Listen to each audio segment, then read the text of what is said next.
All right, so here we are in Waco today, and I'm going to let this guy take it over and tell you what we're going to be brewing, because there's some history involved, and I defer to the experts. And there's a really interesting story behind this. So today what we're going to be doing is we're going to be making a Bouchet. A Bouchet is a scorched honey mead. Normally when you're prepping honey you would want to heat it up, but you don't want to burn the honey. Well, we're going to do what you don't want to do. So, but we're going to do it the right way. So hopefully that will come out well, and we'll have the video for people can actually see the steps on this.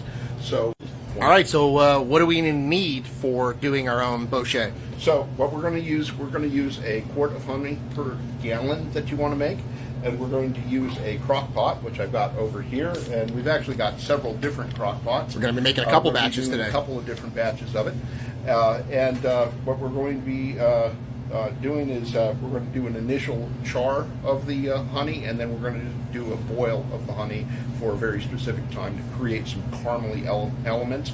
And the real purpose of doing a Bouchet is honey is one of the hardest things for yeast to ferment, which is why it takes so long, and sometimes it can produce some off flavors because of that. And what we're going to do is we're going to actually boil it to destroy the natural preservatives in the honey. We're going to do what they tell us not to do on purpose. On purpose, what everyone I says love not it. to do. I love it.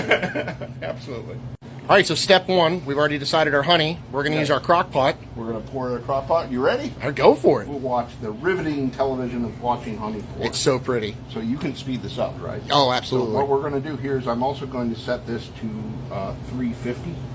And I'm going to let this thing heat. So on a low, medium, high, like my crock pot, we're going for high. We're going for high. We're Awesome. going to go high, and we're going to try and give it 30 minutes of scorching. Awesome. And so what you're not supposed to do. Yeah. What we're not supposed to do, we're doing today. Yeah.